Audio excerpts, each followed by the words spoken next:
Hello everyone, welcome back to our channel. तो आज की ये वीडियो आपके लिए बहुत ही ज़्यादा इम्पोर्टेंट होने वाली है, क्योंकि आज के इस वीडियो में हम सीखेंगे कुड के सारे यूजेस के बारे में, जैसे कि could, could be, could have been, यानी कहाँ कुड का यूज़ करें, कहाँ कुड बी का यूज़ करें, कहाँ कुड हैव का यूज़ करें और कहाँ कुड हैव बीन का यूज़ करें। तो डिटेल में समझेंगे आज के इस वीडियो में। तो hope you watch this video till and.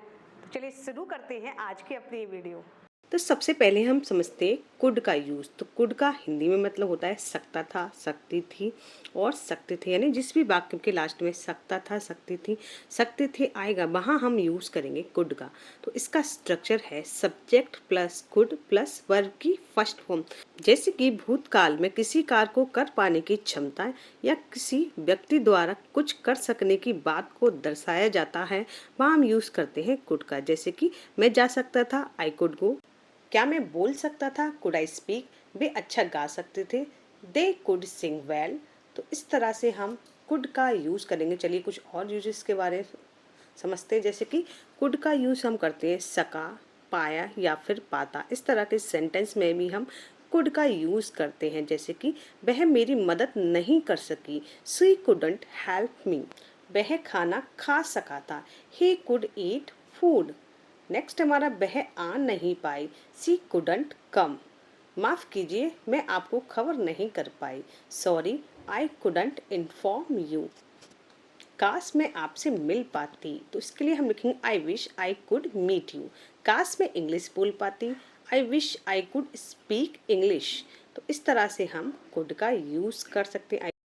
तो चलिए अब समझते हैं कुड बी का हम यूज कहाँ करें। जैसे कि हो सकता था या फिर कोई भी काम किया जा सकता था, यहाँ पर किसी भी काम की पॉसिबिलिटी हो, वहाँ पर हम यूज करेंगे कुड बी का। कोई भी काम किया जा सकता था पर किया नहीं, इस तरह के सेंटेंसेस को हम पैसिव वॉइस में बनाते हैं। तो चलिए समझ लेते हैं सबसे पहले इसका स्ट्रक्चर। तो इसका स्ट्रक्चर है subject plus could be plus B3, यानी यहाँ पर हम वर्ब की थर्ड फॉर्म का यूज़ करेंगे। जैसे कि पत्र लिखा जा सकता था, लेटर कुड बी रिटन, उसे बुलाया जा सकता था, ही कुड बी कॉल्ड, ऐसा किया जा सकता था, दैट कुड बी डन, यह काम घर पर किया जा सकता था, this work could be done at home. अब समझते हैं कुड हैव का यूज का मतलब होता है सकता था, सकती थी, सकते थे। अब आप कहेंगे कुड का भी यही मतलब था, लेकिन इन दोनों में क्या डिफरेंस होता है समझते हैं। सबसे पहले इसका structure subject plus could have plus यहाँ पर हम B3 लगाएंगे, यानी कुड में हमने यूज करी थी वर्ब की फर्स्ट फॉर्म, लेकिन कुड हैव में हम B3 का यूज करेंगे। जैसे कि जो काम हो सकता था लेकिन आपने किया नहीं, यानी आप कर सकते थे लेकिन आपने नहीं की। जैसे कि वह तुम्हारी मदद कर सकता था, he could have helped you. तुम इंग्लिश बोल सकती थी, you could have spoken English. वह तुम्हें इनवाइट कर सकता था पर उसने किया नहीं, he could have invited you but he didn't invite.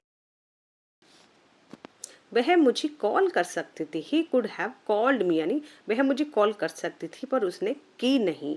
तो इस सेंस में हम इस तरह के वाक्यों का यूज़ करते हैं, यानी कुड हैव का यूज़ करते हैं।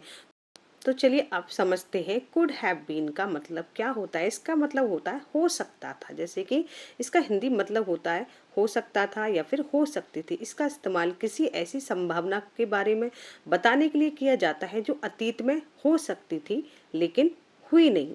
जैसे कि हम कुछ एग्जाम्पल के थ्रू यहाँ पर समझेंगे तो हमारे बहुत अच्छे से समझ में आ जाएगा। जैसे कि यह एक बेहतरीन डॉक्टर बन सकती थी, so could have been a great doctor. अगर तुम थोड़ा और जल्दी आते तो तुम उसे देख सकते थे, if you had come a little earlier you could have seen him. यह दुर्घटना टाली जा सकती थी, this accident could have been avoided. हम अच्छे दोस्त बन सकते थे, we could have been great friends. तो फ्रेंड्स आज की इस वीडियो में आप समझ गए होंगे कि कुड बी, कुड हैव और कुड हैव बीन का हमें कहाँ कहाँ यूज़ करना है, क्योंकि इन सब में बहुत ज़्यादा सिमिलरिटी होती है। कुड, शुड और वुड बच्चों को सबसे ज़्यादा कंफ्यूज करते हैं कि हमें कहाँ यूज़ करना है, कहाँ नहीं करना है।